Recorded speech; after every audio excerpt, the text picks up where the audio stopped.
Ever feel like you need to learn something new, like really fast? Maybe you have a big meeting coming up or trying to get up to speed in a new field, or maybe you're just curious about something. We've all been there. Yeah, totally.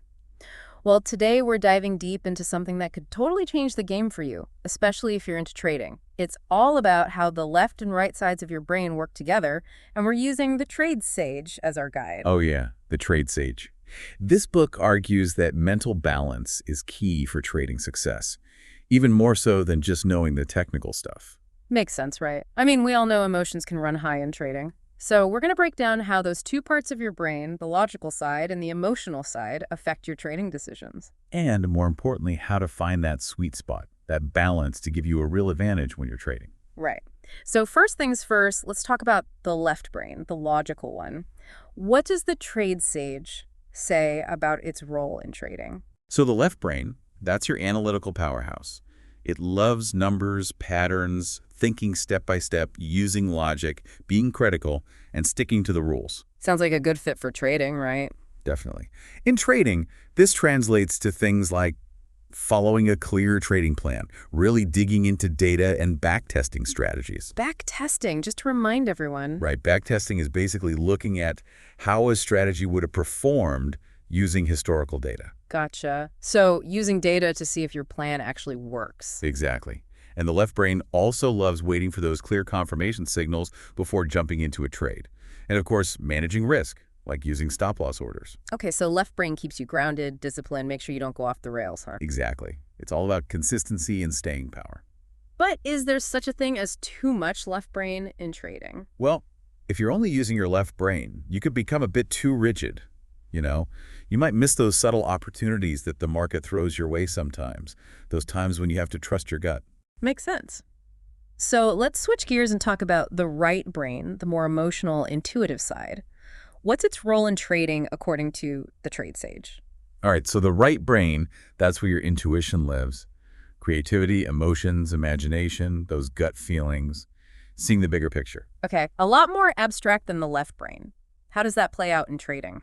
Well, it can show up in a few ways, like acting on instinct, sensing patterns before they become obvious, even reacting strongly to news because of how it makes you feel. So that news trader who makes decisions based on headlines, that's their right brain in action. Could be. But it's also where impulsive actions come from, like breaking your own rules in the heat of the moment. Ah, so that's where the fear of missing out, the FOMO, comes from. Often, yeah. And things like revenge trading after a loss or getting overconfident after a few wins, it can be a bit of a wild card. Sounds like it. So if the left brain is all about careful planning and the right brain is about these flashes of insight, how do they work together? What's the ideal balance for a trader? Well, that's the key takeaway from the trade sage, the need for integration. You need that right brain vision, but it needs to be disciplined by the left brain for real success. No, like a checks and balances system. Exactly. The trade sage puts it like this: emotionally aware plus logically driven, trader with an edge. I like that. Be aware of your emotions, but let logic guide your actions. So how do you actually train both sides of your brain for trading? Any tips from the trade sage? Absolutely. For the left brain, it's about getting structured. Keep a trading journal, write down the logic behind every decision. Stick to your rules no matter what. So no matter how tempting it is to jump in or out of a trade early, stick to the plan. Exactly. And review your past trades regularly, but focus on the data. And of course, backtest your strategies thoroughly. That sounds pretty intense. What about training the right brain? How do you harness that intuition effectively? Well, for the right brain, it's more about mindfulness and calming things down. Things like meditation before trading can help. It can manage those impulses and increase self-awareness. Visualizing potential setups and how you want things to play out can be powerful too. So like mentally rehearsing different scenarios. Exactly. And a big one is knowing your emotional triggers. What do you mean? Like, what situations make you greedy, fearful, or frustrated? Once you know those triggers, you can catch yourself reacting emotionally and use your intuition as a filter, not the main driver of your decisions. The trade sage has a great quote about this. Feel the emotion, but act with logic.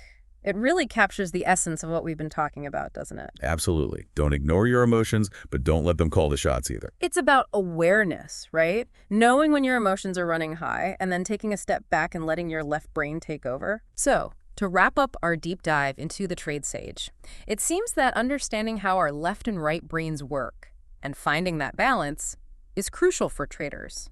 It can really shape our psychology and the decisions we make. Couldn't agree more. And here's something to think about. Do you naturally lean towards logic and analysis, or are you more driven by intuition and emotion? Think about it. Yeah. And maybe pick one technique we talked about today, like journaling or pre-trade meditation, and see how it can bring more balance to your decision-making, not just in trading, but in any area of life where you need to use both your head and your gut. Great advice. Food for thought for everyone. And that's a wrap on our deep dive. Thanks for joining us. My pleasure. Until next time.